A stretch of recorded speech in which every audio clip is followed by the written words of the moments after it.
Hello to all. आज हम यहाँ पे पढ़ेंगे मध चक्र के बारे में, यानी एस्ट्रस साइकिल के बारे में। इससे पहले हमने क्या पढ़ा था? इससे पहले पढ़ा था हमने आर्तव चक्र यानी मेंस्ट्रुएशन साइकिल के बारे में। अब मेंस्ट्रुएशन साइकिल क्या होता है और एस्ट्रस साइकिल क्या होता है, यानी आर्तव चक्र क्या होता है और मध चक्र क्या होता है, इसमें थोड़ा सा अंतर होता है। इसमें ज़्यादा अंतर नहीं बल्कि थोड़ा सा अंतर होता है। और अंतर क्या होता है? जो आर्तव चक्र होता है वो तो होता है मनुष्यों में, किसमें? मानव या जो हमारे प्राइमेट्स होते हैं, अन्य प्राइमेट्स होते हैं जैसे बंदर, गोरिल्ला, कपी, इन सब में होता है। जबकि जो मध चक्र होता है वो मानव तथा अन्य प्राइमेट्स को छोड़कर जितने भी जंतु होते हैं जैसे गाय, भैंस, बकरी, इन सब में जो आर्तव चक्र की भांति जो होता है, यानी उसमें भी क्या अंडोत्सर्ग हो रहा है। आर्तव चक्र में क्या होता है? अंडोत्सर्ग होता है। और अंडोत्सर्ग अगर निषेचन नहीं हुआ उस अंड का तो वो क्या हो जाता है? ब्लीडिंग के फॉर्म में शरीर से बाहर निकल जाता है। उसी को हमने आर्तव रजोदर्शन कहा। और यही रजोदर्शन क्या होता है? प्रत्येक 28 दिन बाद रिपीट होता है। तो इसी को हमने क्या कहा था? आर्तव चक्र कहा था। सेम इसी प्रकार से जंतुओं में भी होता है। कैसे जंतुओं में? जैसे गाय, भैंस, बकरी, ठीक। तो उसको हम क्या कहते हैं? उनके लैंग्वेज में मुझसे कहते हैं मध चक्र या एस्ट्रस साइकिल। समझ गए बात को? जैसे मैंने यहां पे लिखा भी है, मानव या अन्य प्राइमेट्स की भांति बंदर, कपी, मतलब अन्य प्राइमेट्स यानी बंदर, कपी, अन्य सभी स्तनियों में मादा जनन तंत्र में, तो उनके भी जो मादा जनन तंत्र होता है अन्य जंतुओं के, गाय, भैंस, बकरी, जो मैंने कहा, उनमें चक्रीय परिवर्तन होते हैं जिसे हम क्या कहते हैं? मध चक्र कहते हैं। तुम समझ चुके होंगे जैसे मनुष्य या अन्य प्राइमेट्स, बंदर, कपी या मनुष्यों में क्या हो रहा था? रजोदर्शन हो रहा था या आर्तव चक्र चल रहा था। इसी प्रकार से जंतुओं में जो ये चक्र चलता है उसे हम क्या बोलते हैं? जंतुओं की में हम क्या कह लेते हैं? उसे मध चक्र कह लेते हैं। और मानव में उसे आर्तव चक्र कह लेते हैं। बस इतना ही अंतर है, बाकी कंडीशन सेम रहती है। ठीक है।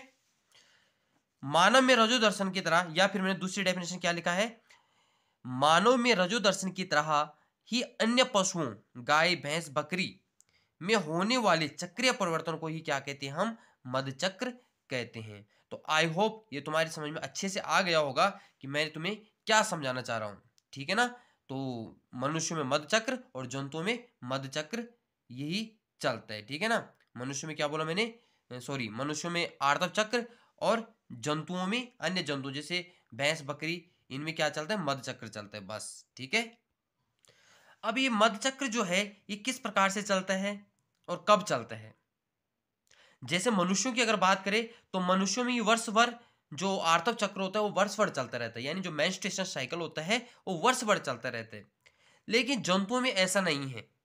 कुछ जंतुओं में तो ये मध चक्र पूरे वर्ष भर चलता रहेगा और कुछ जंतुओं में ये एक लिमिटेड, मतलब वर्ष के किसी विशेष ऋतु में ही होता है।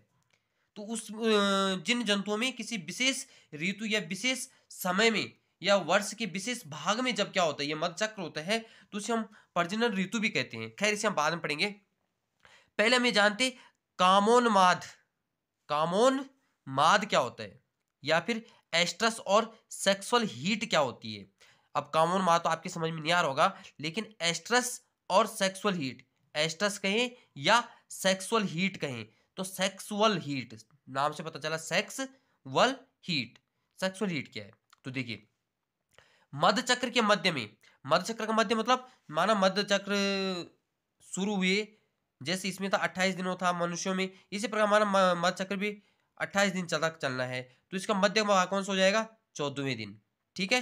तो मध्य चक्र के मध्य में लगभग अंडोत्सर्ग के समय, यानी जब क्या होता है? अंडोत्सर्ग यानी एग रिलीज होती है मादा से, क्योंकि अन्य जंतुओं में तो ऐसे है ना जैसे मनुष्यों में। तो अंडोत्सर्ग के समय क्या होता है? रक्त में जब अंड, मतलब क्या क्या कह रही है कि मध्य चक्र के मध्य समय में, मध्य चक्र के बीच समय में, यानी जब मध्य चक्र शुरू हुआ और जो खत्म हुआ उसके बीच के समय में जब अंडोत्सर्ग का होता है, तो उस समय रक्त में क्या होता है? एस्ट्रोजन की अधिकता से उस समय क्या हो जाती है? एस्ट्रोजन की अधिकता हो जाती है रक्त में। कब? मध्य चक्र के मध्य में। ठीक है। अंडोत्सर्ग के दौरान रक्त में क्या हो जाती है? एस्ट्रोजन हार्मोन्स की क्या हो जाती है? अधिकता हो जाती है। और मादा जंतु मैथुन के लिए अत्यधिक इच्छा होती है। और इस समय क्या होती है? जो मादा जंतु होती है, हमारी गाय भैंस बकरी जो भी होती है, ये क्या मैथुन यानी सेक्स के लिए क्या हो जाती है, या सेक्सुअल रिप्रोडक्शन के लिए क्या होती है, अत्यधिक इच्छा इसकी होती है। ठीक है, इसका बहुत मन करता है इस समय सेक्सुअल रिप्रोडक्शन करने के, या हम कह सकते हैं सेक्स के लिए इसकी क्या होती है, बहुत ही ज्यादा ये एक्साइटेड होती है इस दौरान। आ रही बात समझ में? तो आपने देखा होगा तो कैसे पता चलता है कि कोई भी भैंस या बकरी चलो जो जंतु हमने खुले में छोड़ रखे उन्हें तो पता है, जैसे कुत्ते वगैरह, कुत्ते हमने खुले में छोड़े तो उन्हें पता है कि जब उनमें क्या होता है, ये प्रजनन ऋतु जब उनकी चलती है, या ब्रीडिंग सीजन जो उनकी जो चलती है, जब बसंत ऋतु में या पतझड़ के समय इनमें क्या होता है, कुत्तों में क्या होता है, उस समय इनमें क्या होता है, मध चक्र चलता है सिर्फ, और अदरवाइज अन्य सीजनों में नहीं चलता। तो उस समय वो तो खुले रहते, तो अपना सेक्सुअल रिप्रोडक्शन को पूर्ण कर लेते हैं। लेकिन जैसे हमारी भैंस होती है घर में, गाय होती है, उनको कैसे पता चलता है कि, या हमें कैसे पता चलता है कि हमें इस समय क्या करवाना है, मैथुन करवाना है, तो हम क्या करते हैं, मेल जिसे हम भैंसा कह सकते हैं उसे, या जो सांड होता है उसको हम क्या करते हैं, रिप्रोडक्शन के लिए गाय के पास लाते हैं। ठीक है ना? तो कैसे पता चलता है, तो ये क्या करे कि एस्ट्रोजन की अधिकता से मादा जंतु मैथुन के लिए अत्यधिक इच्छा होती है। तो ये मादा इच्छा, ये जैसे भैंस गाय अपनी इच्छा को कैसे व्यक्त करते हैं, तो आपने देखा होगा कि अन्य सीजन में गाय भैंस जो बकरी होती है, ये ज्यादातर उसी समय क्या करती है, ज्यादा मतलब आवाज देती है जब क्या होती है, उनमें ये मध चक्र अत्यधिक चल रहा होता है, या जब उनमें एस्ट्रोजन की अधिकता होती है, तो उसी दौरान हम क्या कर देते हैं, इन्हें मेल से मिलने के लिए इन्हें छोड़ देते हैं, या मेल को इनसे मिला देते हैं। ठीक है, किस लिए, सेक्सुअल रिप्रोडक्शन के लिए। आ रही बात समझ में? इसी को हम क्या कहते हैं, कामोन्माद कहते हैं, या हम सेक्सुअल हीट कहते हैं। सेक्सुअल हीट का मतलब सिंपल सी बात है, या कामोन्माद का मतलब क्या हुआ कि जब किसी जंतु को क्या होती है, मैथुन के लिए जब उसकी इच्छा होती है, यानी सेक्सुअल के लिए उसकी इच्छा, या सेक्स के लिए उसकी इच्छा जब होती है, किसी भी जंतु की, गाय भैंस बकरी कोई भी हो सकता है। ठीक है, और वो इच्छा कब होती है, जब जो मध चक्र होता है, एस्ट्रस साइकिल जब होता है, उसके मध्य भाग में जब अंडोत्सर्ग हो रहा हो, और उस समय एस्ट्रोजन की मात्रा अधिक होने के कारण, अत्यधिक होने के कारण ये इच्छा उनकी करती है। ठीक है ना? तो इसे कहते हैं सेक्सुअल हीट, उसे कहते हैं हम। ठीक, अब आगे हम बात करते हैं इसमें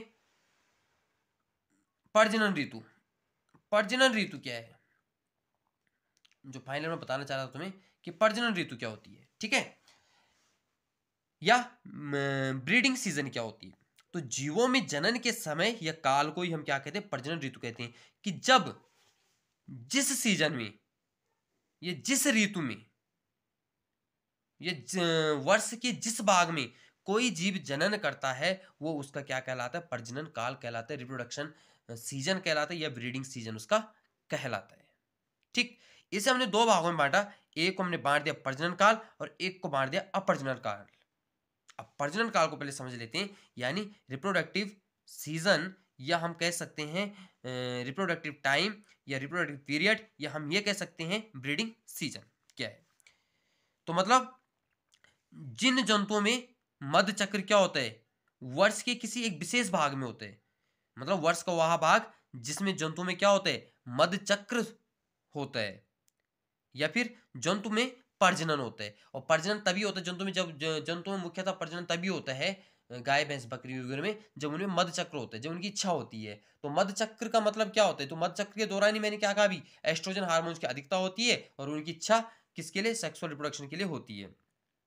तो कुछ जंतुओं में क्या होता है, ये प्रजनन एक सीमित काल में होता है, हर समय नहीं होता, वर्ष भर नहीं होता, बल्कि कब होता है, वर्ष का वह भाग जिसमें जंतु प्रजनन होता है, उसी समय एक विशेष भाग को हम क्या कहते हैं, प्रजनन काल कहते हैं। जैसे कुत्ते में कब होता है, बसंत में व पतझड़ के समय, इसमें क्या होता है, इनका प्रजनन काल होता है, ये सिर्फ उसी समय प्रजनन करते हैं, अन्य समय ये नहीं करते। क्यों नहीं करते, क्योंकि उस समय इनके वृषण जो कहे, वृषण कोषों से क्या हो जाते हैं, तो वृषण कोषों में नहीं होती हैं, वृषण कोषों से क्या होते हैं, छिप जाते हैं, और जैसे प्रजनन काल होता है तो वृषण क्या है, वृषण कोषों में आ जाते हैं।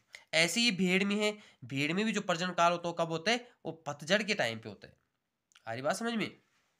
अब मैंने कहा अप्रजनन काल, यानी जिन जंतुओं में मध चक्र वर्ष भर रहता है। यानी अप्रजनन काल क्यों कह रहे इसे, अप्रजनन मतलब जब, इसका मतलब ये नहीं कि अप्रजनन में प्रजनन नहीं होगा, इसका मतलब ये हुआ जिन जंतुओं में मध चक्र क्या होता है, वर्ष भर रहता है, जिनमें वर्ष भर रहते हैं, उसे हम क्या कहते हैं, उसको हम क्या कह सकते हैं, अब प्रजनन मतलब कोई प्रजनन का कोई फिक्स काल नहीं है, यानी इनमें वर्ष भर क्या होता है, प्रजनन होता रहता है। तो जिन जंतुओं में मध चक्र क्या होता है, वर्ष भर रहता है, जैसे गाय भैंस एटसेट्रा, गाय भैंस हो गई आपकी, और भी कई सारे जानवर ऐसे हैं, ठीक है ना, जैसे हिरन वगैरह। तो इनमें क्या होता है, जिन जंतुओं में मध चक्र वर्ष भर रहता है, यानी इनमें क्या होता है, जो ये एस्ट्रस साइकिल है ये वर्ष भर रहता है, तो इसमें ऐसा कोई प्रजनन काल फिक्स नहीं होता है। नोट में यहाँ पे लिखा है, वर्ष की शेष अवधि में जिन मध चक्र जंतुओं में जिसमें मध चक्र जंतुओं में नहीं होता है उसे एनस्ट्रम अवस्था कहते हैं। देखो एस्ट्रम मतलब मध चक्र और एनएस्ट्रम मतलब जब मध चक्र नहीं चल रहा हो।